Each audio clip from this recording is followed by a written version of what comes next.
Hey everyone, that was the solo to 25 or 6 to 4 by Terry Kath and Chicago as my 8th pick for an honorable mention to Guitar World Magazine's top 100 solos of all time. Terry Kath was and is one of the greatest yet most underrated, more on that later, underappreciated and unsung guitar players of all time, and today we're going to give him some love. So this is going to be a rather long talk, so settle in. Now, I don't care if this video gets 10 views. I'm passionate about this one, and I'm going to get pretty in-depth into the life, death, and guitar playing of Terry Kath. See if I can bring a bit more attention to this absolute monster of a guitar player from the late 60s and early 70s, who most people either haven't heard of or sadly have forgotten about. But first, a little bit about Chicago, the band. Once upon a time, Chicago was a rock and roll band. Like, I'm talking back in the late 60s, early 70s. Granted, they weren't a hard rock band, but they were a rock band nonetheless. It was rock tinged with touches of jazz and soul. Kind of like a Doobie Brothers with horns, I suppose. And maybe more talented musicians. And without the jazz. But that's kind of what they were. That was long before producer and songwriter David Foster got his grubby, soft rock, ballad-loving fingers on them during the 80s and basically killed anything that was good about Chicago, including the horns. Chicago had always been a band without a clear-cut leader or frontman. 3 of the members basically shared lead vocal duties and songwriting duties, and no one real member really stood out above the rest. That's the way it had always been since their beginning in the mid-60s, and it worked beautifully for them. They were a unit, a cohesive unit, a band without a frontman. Tons of hit singles, 21 top 40 singles, tens of millions in album sales, one of the biggest concert draws of the entire 70s. Then they kind of hit a bit of a lull in their popularity in the late 70s and early 80s after Terry Kath's death. More on that later. And needed an injection of something to boost their career and get them back to the kind of popularity and fame that they had enjoyed throughout the early 70s and mid 70s. And in walks hit machine mega producer David Foster, and he would make radical changes to Chicago.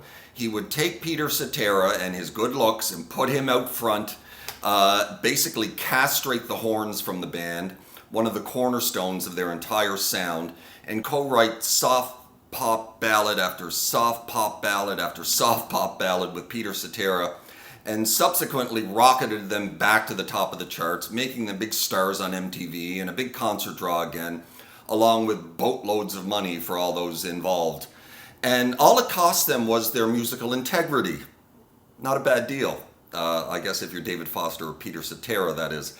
I recently watched the documentary about Chicago Now More Than Ever on Netflix, and while I'm sure they enjoyed the bucket loads of money that they made in the 80s, every member of Chicago, to a man, in hindsight, minus Peter Cetera, because he refused to take part in the documentary, hated the music that they were producing with David Foster at the helm. It was no longer Chicago. It had become something else entirely. Members of the band were still writing up-tempo, fun songs that they were proud of, but no one wanted to listen to it. It wasn't what Chicago was anymore. They were a ballad band. A few of the members stated in the documentary that Terry Kath especially, had he lived, would have vetoed this soft rock direction in a heartbeat. That or he would have quit. He was the core of the rock and soul side of Chicago. This music that Chicago produced in the 80s was surely something that Terry Kath would want to have no part of whatsoever were he still in the band. Just to hammer home that point, a few years earlier in 76 or 77, while Kath was still alive and with the band, Peter Cetera had penned his first soft rock ballad for the band, If You Leave Me Now. Kath wanted nothing to do with it and didn't want it on the album. He left the studio during its recording and didn't return until it was finished. Now there is guitar on If You Leave Me Now, and I'm not sure who played it, probably Peter Cetera, but it wasn't Terry Kath. The entire band actually wanted nothing to do with the song, all but Peter Cetera lobbying not to include it on the album. It was simply a direction the band did not want to go in. But their manager insisted that they needed a hit at this point in their career and pushed hard for its inclusion and eventually won out. Kath was so disgusted with the song that for the next 2 years, when they played it live, he would put down his guitar and walk off the stage until it was finished. Good on you, Terry. Like I said, this was a direction for the band that Terry Kath surely would not have followed and taken part of were he still a member of the band in 81 or 82. Sadly, when the band went full force in this direction in the 80s, he wasn't a member of the band. Because Terry Kath died at the age of 31 years old in 1978 from a self-inflicted gunshot wound to the head. Now, there were a few things, other things in life that Terry loved nearly as much as his guitar and his band, and those things were alcohol, cocaine, and guns. He was a hard partier and a rabid gun fanatic. Some say he was never without one on his person. One early morning in 1978, after a night of cocaine and heavy drinking with one of his buddies from the road crew, a fella named Don Johnson, he decided to pull out the guns. Don thought that this was not only a bad idea considering Kath's drunken and drugged state, he was also very nervous about it. He urged Kath to put the guns away. Now, not many dead rock and rollers have famous last words that go down in rock and roll history, but Terry Kath does. And sadly, those words were, "Don't worry, it's not loaded." He pulled out the empty clip from the pistol to show his friend Don that the gun wasn't loaded, popped the clip back in, put it to his head, and pulled the trigger, and subsequently blew his brains out. There was still a bullet in the chamber, of course. Terry, in his drugged and drunken state, had obviously forgotten the number one rule of gun safety: a gun is always loaded, even when it's not. Now, I personally don't know much about guns, but I would imagine that gun safety rule number 2 would be never put a gun to your head and pull the trigger, unless you're actually trying to kill yourself. But anyway, word had it that despite Kath's problems with cocaine and alcohol, along with bouts of depression now and again, he wasn't suicidal and that his death was 100% accidental. I think I'd like to believe that, but regardless, it's a very sad end to one of the greatest unsung and underappreciated, and yes, I'm going to say it, underrated guitar players of all time. We like to throw that word around, us guitar players, underrated, when talking about a player we love who doesn't seem to get the attention that we feel they deserve. When oftentimes what we actually mean or really mean is underappreciated. I think that Terry Kath, however, perfectly fits the description of underrated. Now, some would say that his contemporaries at the time, or anyone who's ever heard him play, knows how good he was and rate him highly, and that's true. However, in the annals of rock guitar history, honestly, how many people and how many of you know the name Terry Kath? I would guess not many. Just go online and do a search of the greatest guitar players of all time and scroll through the many, many lists that you'll find. You won't find Terry Kath's name on very many of them, including one of the more high-profile ones, Rolling Stone's Top 100 Greatest Guitar Players of All Time. That's what rating is. That's the definition of rating, taking hundreds or thousands of individuals in any discipline and ranking them by number as to who's the best and who's the worst. That's rating. Now, underrating is the act of excluding those, for whatever reason, those who most definitely should be there. And Terry Kath most definitely should be there.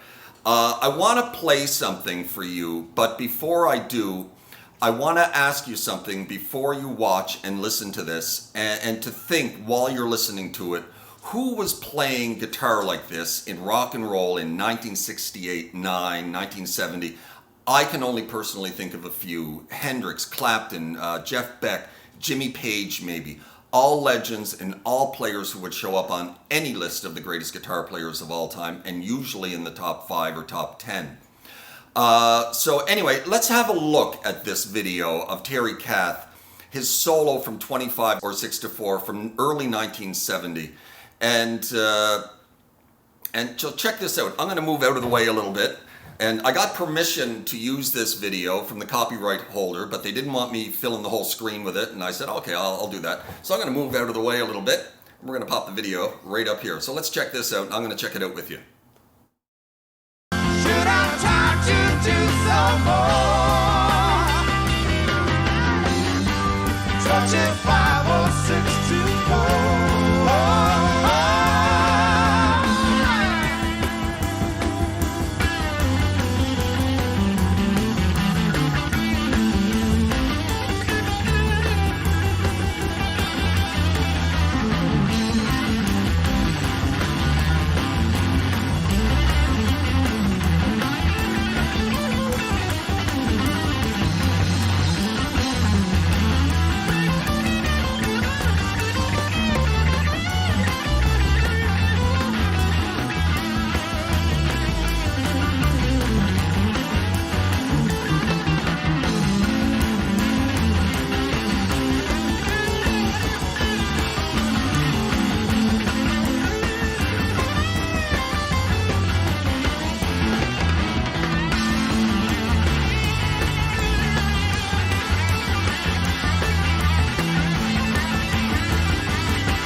Smoke it.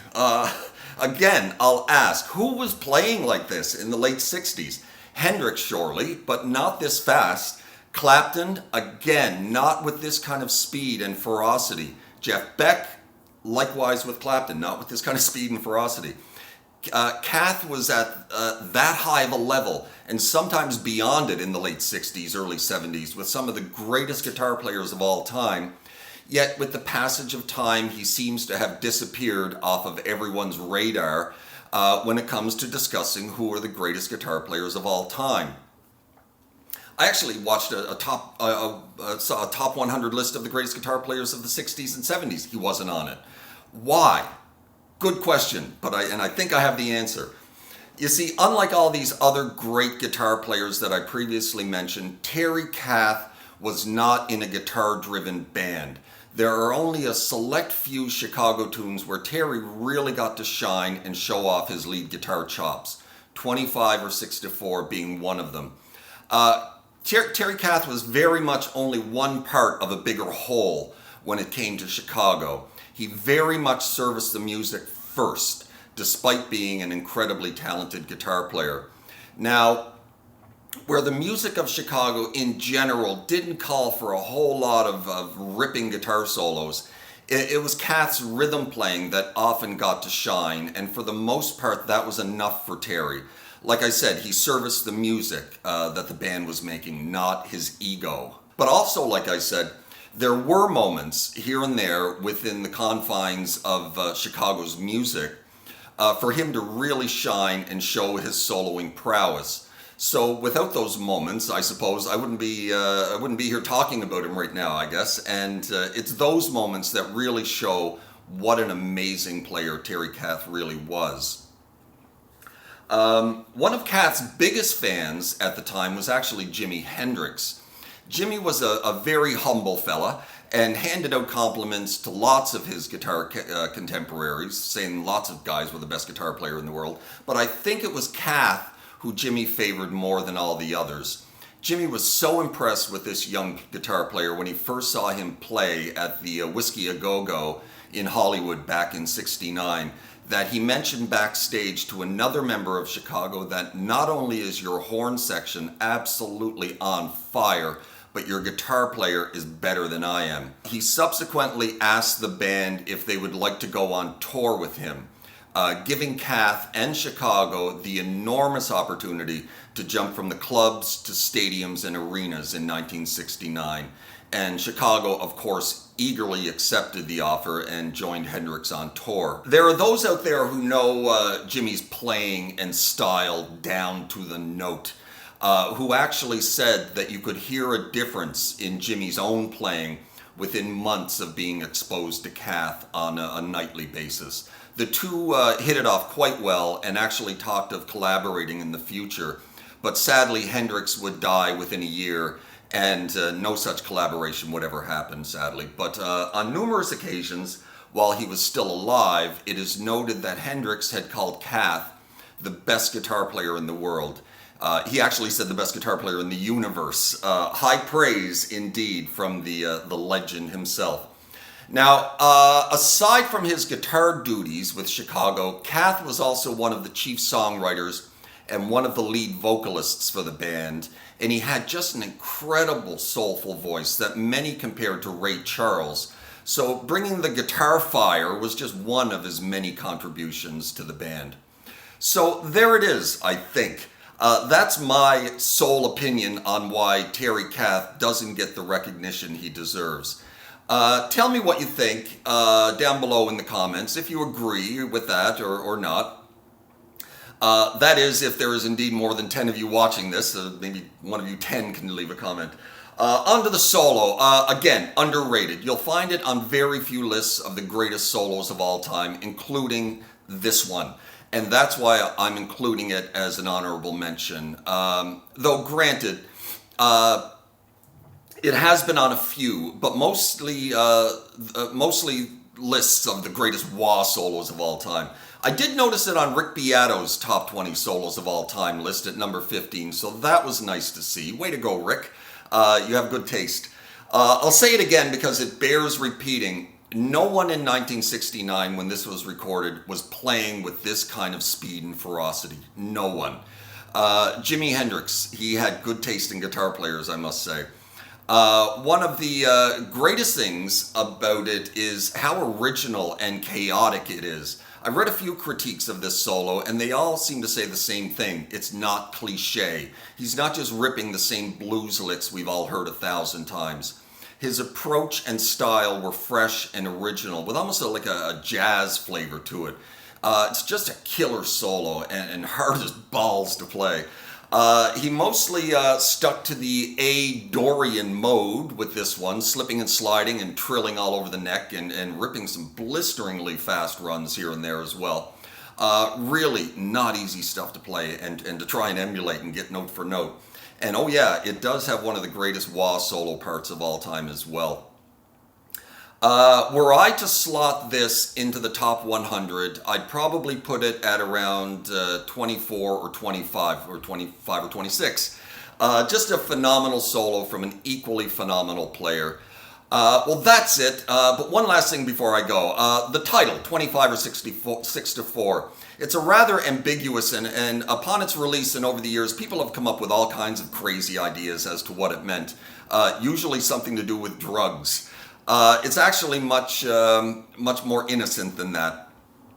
Robert Lamb, the piano keyboard player, wrote the song one night, late at night, well into the morning, and didn't have a title when he was finished. The lyrics were basically about the songwriting process of writing that song in the middle of the night. He needed something to rhyme with sitting cross-legged on the floor and should I stop or do some more. That's songwriting, that is. He looked at the clock on the wall and saw that it was 25 to 4. in the morning. Or maybe it was 26 to 4, thus 25 or 26 to 4. And that rhymed with sitting cross-legged on the floor and should I stop or do some more. It's simple as that. Well, that's it. Hope you liked my take. I have a cold. I'm sorry, my voice is kind of bad. Hope you liked my take on that one and stuck around for the talk. It was a long one, and I really enjoyed learning this one and researching the life, death, and playing of the great Terry Kath. This one was very much a passion project for me. Terry's daughter, Michelle Kath Sinclair, has made a documentary 2 or 3 years ago of Terry Kath's life that I've yet to watch, but I'm going to get on that soon. She's been pushing hard to get her father the recognition he so richly deserves, and hopefully included on the next Rolling Stones top 100 guitar players of all time list whenever they decide to update the one from 2015. I think it's something I'd like to see as well. Well, that ends my little bit of work, bringing a bit of love and attention to Terry Kath. I hope you liked it. We'll see you next time with something completely different. And sadly, another dead dude. So anyway, you guys take care of yourselves. I hope you're well in your little guitar corner of the world. And we'll see you next time. Ciao.